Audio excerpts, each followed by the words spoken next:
As I said, it's really great to be back here with you at FAC. And for those who maybe we missed connecting with last year, my name is Christopher, and this is my wife Amanda. We're the Edmans, along with our two small children, Matthias and Cora, who you have adopted as First Alliance MKs. So thank you so much for that.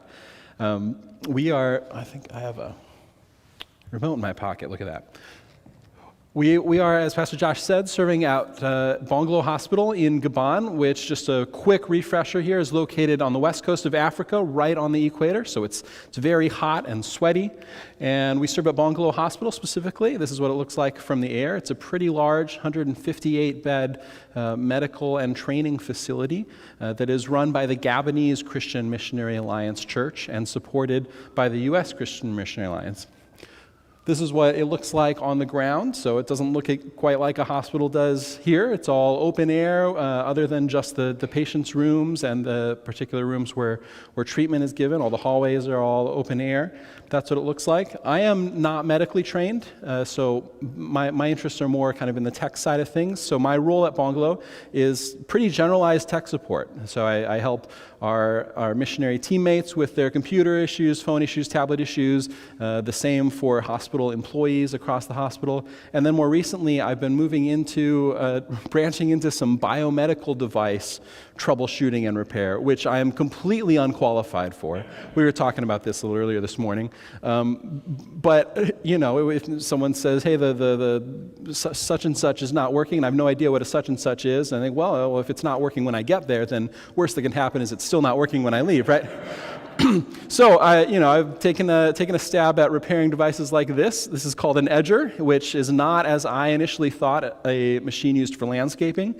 In this case, this machine is used to grind down the edges of lenses for brand new glasses, so that patients who visit the eye clinic at Bongolo can leave with better eyesight. And often that follows a surgery for something like cataracts, and so people literally arrive blind and then get treatment, get surgery, maybe get glasses, and hear the gospel, and they leave being able to see, we hope, in more ways than one. So that's really cool to get to be a part of. I'm going to let Amanda share a little bit about what she does at the hospital. So I'm a nurse. I worked in the area in ICU for a while, and then we were called overseas. And I served in Bongolo as a single, and then after Christopher and I got married, we went back as a family. So my role there is primarily teaching. I'm a professor of nursing, teaching the Gabonese how to be nurses. And, you know, this whole setup of coming alongside the Gabonese National Church is a conduit to disciple and share Jesus with people who are Gabonese and other African nationalities who are there. And as they walk in that discipleship journey, they then want to become missionaries themselves to their own people. And we're able to help them learn how to point people to that path of blood, to Calvary, right, to the cross, like to help come alongside them and show them how to point people to Jesus. And so that really is our heart in being here at the hospital. You know, the CMA has been at Bongolo for about 90 years, so we are a long ways into this ministry. And so we're at the stage now in this ministry where we are trying to equip and empower the local people to do this themselves. And so we are praying into that and leaning into that, and that really is our goal, is to equip the Gabonese to be able to come alongside their African brothers and sisters and share Jesus with them through the skills that a hospital brings. So that is our passion. It's all about relationship. It's all about pointing people to Jesus and helping others point them as well. So we're definitely in this training stage of this ministry of training the trainer, trying to train those who are there to train others, to teach people about Jesus and how to be medical professionals. So part of my role is going to be changing this fall. I've been teaching the last couple years. This spring, the team approached me and asked if I would step in as the team leader for our team in Gabon. It was previously labeled field director. So after praying several months about that, we decided that that was the next step in our just what the Lord was asking for us to do to help serve the ministry there. So it's a team of about 24 adults and 14 children. And that's going to be a new role for us. I start September 1st. We'd really love your prayer. One of the things we love about the Alliance is that they are really good about praying into strategic ministry. And so this year, if falls are, in November will be our every 5-year strategic review for Bungalow Hospital. And so if you could come alongside us and pray for us, we really want to hear from the Lord, what is God's heart and vision for this ministry for the next 5 years. It's his ministry. The Gabonese Alliance Church is his church. As a U.S. and National Alliance Church person, we're just there to help them. So we would love your prayers. And also for our little family. They've never had a mom in this role before.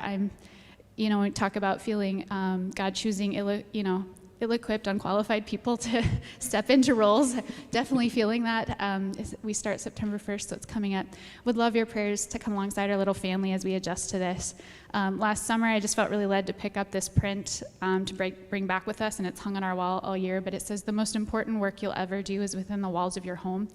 And we really do believe that. We're called as a family, and so our most important investment is to each other and with our children, and teaching them the ways of Jesus, and then out of that, as a family, going out and sharing Jesus as a family. And you're so much part of that as the adopted church for Matthias and Cora. They are now age 4 and 2. They really have a great time. They have a lot of friends on our international worker team and a lot of local friends in our community. And we have just been so blessed by your prayer support of our children. Parenting overseas can be challenging, and we don't feel alone, in large part because of First Alliance Church. There are times when Matthias has become aware of just like spiritual warfare, even at the age of 4, and he's been praying to Jesus and hearing Jesus speak. And there'll be nights when we go to put him to bed, and he's like, "Mommy, there are monsters outside my window," but it's not the typical like monsters and kids thing. It's like, no, he's seeing the spiritual warfare that's going on just outside. And we live in a culture that's very animistic, and they worship the spirits, and we have to pray against that. And but it's been really neat to see Jesus reveal himself to Matthias at such a young age. And he told me, one night, Mommy, Jesus takes care of me. I was scared, and Jesus pushed the monsters off the cliff. And I was in my Paw Patrol PJs. So he had this very vivid experience of being with Jesus and Jesus taking care of him. I cannot thank you enough for the just overwhelming love and gifts you gave through the container for Matthias and Cora. That came to us just a few months ago before we came back to the States. And it really, truly is a Christmas morning for us and for our kids when those containers come. And we had no idea those boxes were there from you. And we were so excited and just had such a wonderful time getting to enjoy and open those. And so we did put together just a little thank you card for you. And we'll put it in the back for you to look. But it has a bunch of thank you cards and some of the favorite things that Matthias and Cora loved from the container. And we've also been able to use those to share with the other kids in our community. So other kids have been coming over to our house and enjoying them, especially the sit and spin has been a huge hit. We have kids of all nationalities coming over to sit and spin in our living room, so that's been great. And the firefighter costume, everyone wants to be a firefighter. So thank you for equipping us to love on others in our community and pour Jesus out to other people, because you've equipped us with such beautiful things that speak in the love languages of kids, which is play. Just knowing that you've come alongside them in prayer has been such an encouragement to us and a blessing to our children. And this is daily for us. They play in the dirt a lot, so we take a lot of baths. And then Matthias started Gabonese preschool this past year, which we thought you might be interested in. But he goes to a Gabonese preschool Monday through Friday, 8 through 12, from 8 to 12. And he's really loved learning in French there. And they had an assembly at the end of school, and they asked him to come up and recite the days of the week, since he didn't know French when he arrived, and now he can speak some. So anyway, that's kind of his day-to-day. So.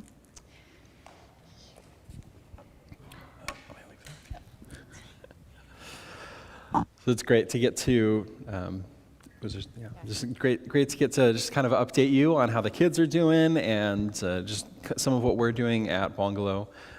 We don't just want to talk about what God is doing with us in Africa. We also want to share out of what God is doing in us. And I'm not sure if I'm right. What God is doing in us, yeah, we'll have to call those guys, right? And just some of the things that he has been teaching us. So I'd like to take the next little while here just to speak out of some of the things that God has been showing us as we follow him in Gabon, because they're not just relevant there as missionaries, they're relevant to us as Christians in all contexts. So my hope is that will be beneficial for you in your walk as well. But if it's not, at least know that you've helped me in mine in being able to prepare and speak about this. I'm going to begin with just a little anecdote from a few weeks before we left to come to the U.S. Our team was having a team meeting, and we were making plans for a ministry event, and the plans were getting kind of complicated. There were a lot of logistics involved, and so some hard stuff we had to figure out.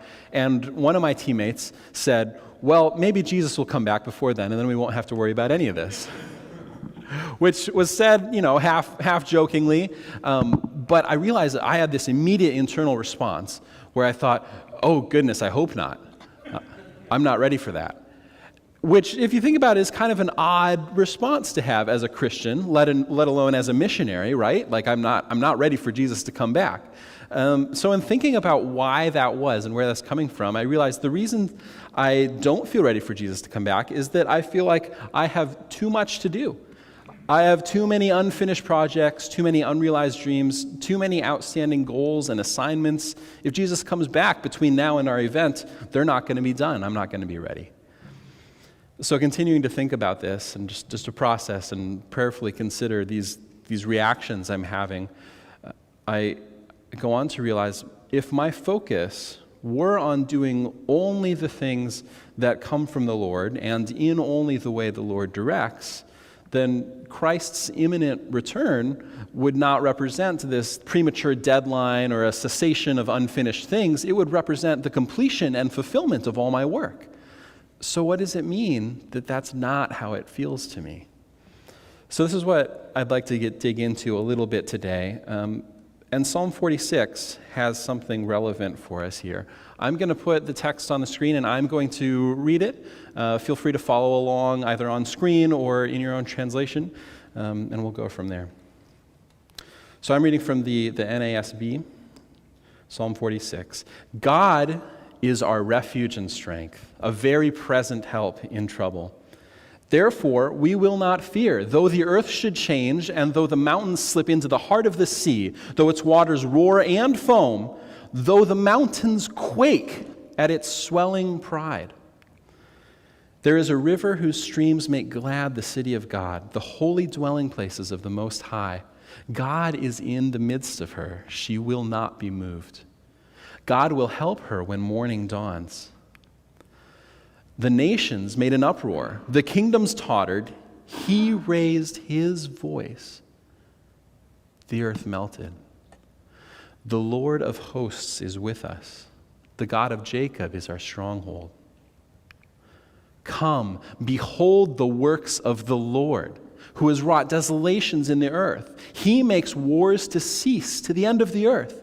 He breaks the bow and he cuts the spear in two. He burns the chariots with fire. Cease striving and know that I am God. I will be exalted among the nations. I will be exalted in the earth. The Lord of hosts is with us. The God of Jacob is our stronghold. I'd like to focus especially on verse 10 today, which most of you are probably familiar with, but maybe by a little bit different translation. In your translations, it may say, "Be still and know that I am God." This is a commonly quoted verse. I haven't read a lot of Chuck Swindoll's work, but in researching this passage, really appreciate his comments on this verse. He says this: the command "cease striving" comes from the Hebrew imperative verb meaning sink down, let drop, relax. Most people quote this verse in a soothing, reassuring tone, like a serene invitation to enjoy the fellowship of God. This is more the connotation we get from the Be still and know that I am God, translation. But Swindoll writes, it is in fact a rebuke. Some scholars say it's addressed to the nations attacking God's covenant people. Others say God is rebuking the Hebrews for their lack of trust in him.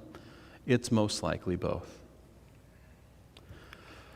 So as is so often the case when I parent my children and then I read Scripture, I often notice the things that I end up saying to my kids very closely mirror a lot of the things that God says to me. And this is one example of that. When I read be still or cease striving, I think of how Matthias, as an introvert, will commonly go play contentedly by himself with some toys. He doesn't necessarily need someone playing with him a lot of the time.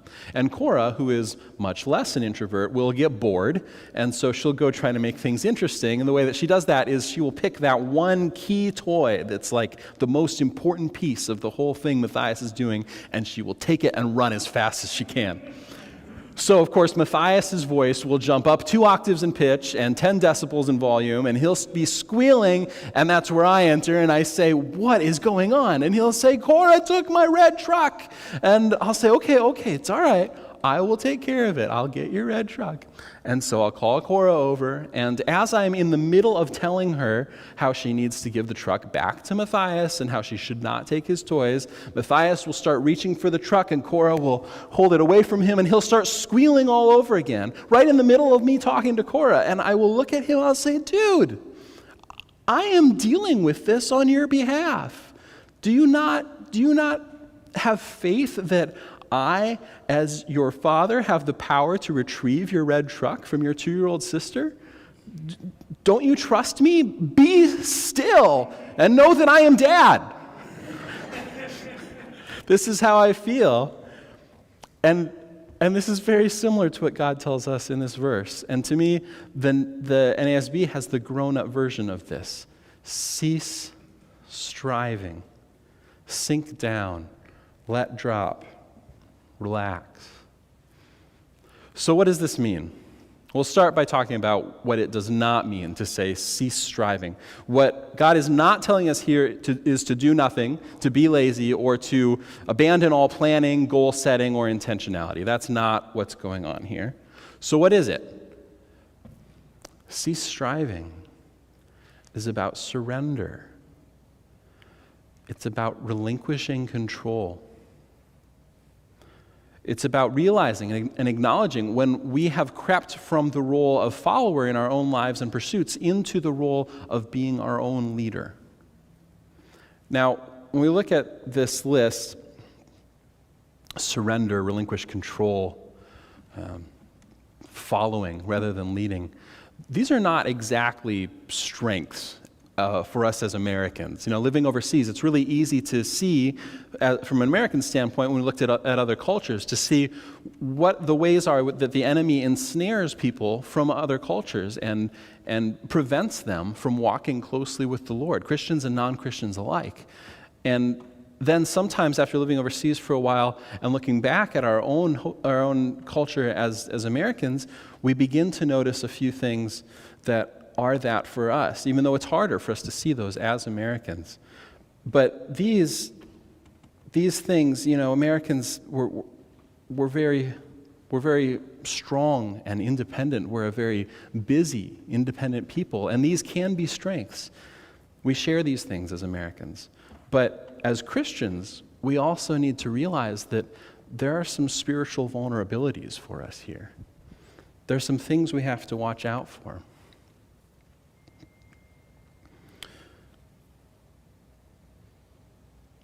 Our busyness and our striving help us to maintain a sense of control.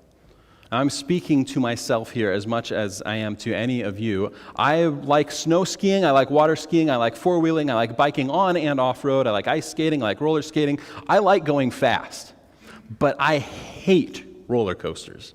Hate them. Can anyone spot the difference between all those things I just listed and roller coasters? It's control. I like going fast as long as I'm the one driving. But you put me in a car that someone else is driving, or as far as I can tell has no driver whatsoever, and then send me going really fast, and that I do not like. I like to be in control. I am an American, firstborn with perfectionistic tendencies. This surrendering control, this being a follower rather than a leader, these are not my strengths. Matthias doesn't need to worry about taking things into his own hands with respect to his sister when I, his father, am around. All he needs to do is trust me and listen to what I tell him. God tells us the same thing in this verse. Cease striving. And the second half of the verse tells us how to be okay with that. Cease your striving and what? Be still and know that I am God. The hole that is left in our lives by the cessation of striving is the space that God steps into to retake his place as God and leader of our lives. But we have to clear out that space. We have to cease the striving, and what that takes on our part is faith. It's very simple, but it can also be very difficult. In my experience, the hard part in doing what God asks of us is usually not the actual doing of the thing that God asks us to do. The hard part is in not doing it my way, not doing the things that I want to do. These things, doing it my way, it helps me feel secure and independent. It doesn't require faith because I don't have to trust in anything other than my own self. So I like it that way. And this is the hard part. We don't need to worry about taking things into our own hands, about being the leader of our own work or life or ministry, because God is God. Have you ever worked really hard to do something or to put something together and then wondered if it actually had any impact for someone? Do you ever find that no matter how much effort you put into something, how much blood, sweat, and tears you invest, you're just spinning your wheels? Have you ever felt that way about something you were doing and wondered how this could be true because what you were doing was for the kingdom of God?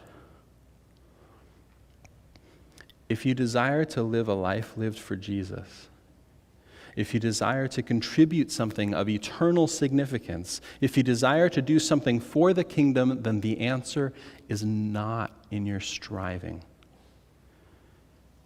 Come to the throne. Sit. Inquire. Wait. Listen. And surrender. Because to cease your striving is to admit that you can't get it done on your own, that your methods and your means are insufficient to accomplish what really matters. To cease your striving is to trust that God will take responsibility for being God in your life. It's to realize that your role as a Christ follower is not to do for the kingdom of God, but to follow what God is leading and doing. We have to get out of our own way. We have to step back from the role of leader in our own lives. For us as missionaries, we've seen how the impact of our ministry hinges day by day on how well we do or do not do this. The same is true for us as Christ followers in any context. Cease your striving and know that God is God.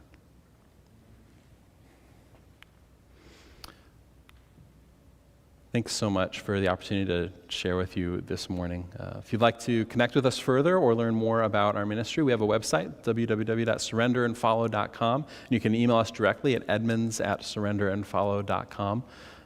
We'd love to chat more or get in touch, and we'll be around after the service. In the back, we've got a table where you can sign up for updates to receive our newsletter.